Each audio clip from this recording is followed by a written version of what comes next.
be able to stop that in our lifetime or 50 lifetimes. There's always going to be poor people. There's always going to be poor Muslims. And as long as there are poor Muslims, the trumpet's blowing. They'll join. We can't stop that, can we? We can work with countries around the world to help improve their governance. We can help them build their economy so they can have job opportunities for these people. You're right. There is no easy solution in the long term to preventing and combating violent extremism. But if we can help countries work at the root causes of this, what makes these 17-year-old kids pick up an AK-47 instead of try to start a business? Maybe we can try to chip away at this problem while at the same time going after the threat. All right, I want to know, welcome to the show. I want to know what kind of jobs and businesses Maria Harf, State Department spokesperson, thinks that these would-be terrorists or terrorists themselves would like to start. Folks, this is part, you'll see this whole exchange with Chris Matthews, who was as incredulous as I am, just about, mocking her to her face, saying, this isn't going to happen. You can't do this. This isn't going to work. The State Department, and therefore the president's policy, is you can't defeat ISIS by killing them all. You can't kill them and win. So we have to go to the root cause. Poverty, hopelessness. How about Islamic terror? How about Islamist radical Islam? No, I'm not, believe me, a good portion of the show is going to be devoted to this because I am enraged over this. Ladies and gentlemen, let Hillary Clinton run on this policy that we can't beat our enemy by killing them. Should we have tried to give jobs to the would-be Nazis? I mean, what on earth are we talking about here? ISIS is on the march. ISIS is beheading Americans, Egyptians, killing Christians. And we're talking about beating them on social media by eradicating poverty and getting them jobs?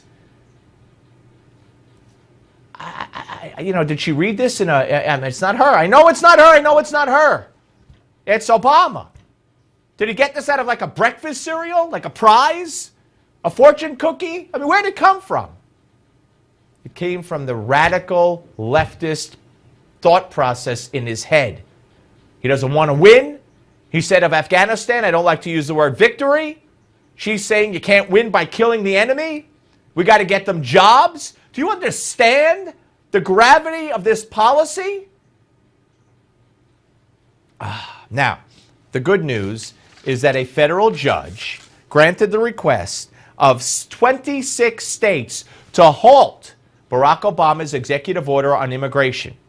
And as you heard in the top of the hour Newsmax update, the Homeland Security Department said they will comply with that. Now, this is going to be appealed. It's certainly not over by a long shot. However, it is good news. Now, this takes me back to, do the Republicans have the stomach for this fight independent of the court decision? Would they go to the wall, defunding Homeland Security, defunding the executive order of Obama within the Homeland Security budget and risk Homeland Security not being funded? It wouldn't be their fault. It would be the Democrats' fault and Obama's fault, but it would be portrayed as the Republicans' fault. I hearken you back to Mitch McConnell after he won re-election in November, saying this. In the debt ceiling fight afterward, you told me that it was a hostage not worth shooting, but it was a hostage worth holding for some ransom. The debt ceiling is coming up sometime in the spring, this summer. Are we going to have another brinksmanship moment there, or are those sorts of crises going to end? Well, let me make it clear, there will be no government shutdowns and no default on the national debt. All right.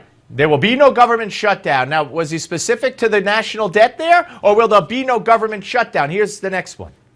Did you basically say you promise there will not be a government shutdown? And is that holding out an olive branch to the president, you feel? Yeah, we're not going to be shutting down the government or defaulting on the national debt. All right. So we're not going to be So he surrendered to the president right from the get-go. He said this, we won. We won a historic election yesterday. Mr. President, we surrender. That's what he did. He did. That's exactly what he did. And then you have Boehner after that last shutdown in 2013, blaming Ted Cruz for, quote unquote, making him, Boehner, shut down the government. Boehner didn't shut down the government, and Ted Cruz didn't make him do anything. Obama shut down the government. But when you have a House Speaker who says, they made me do it, and when you didn't even do it, you're taking the blame? You're playing the media's game?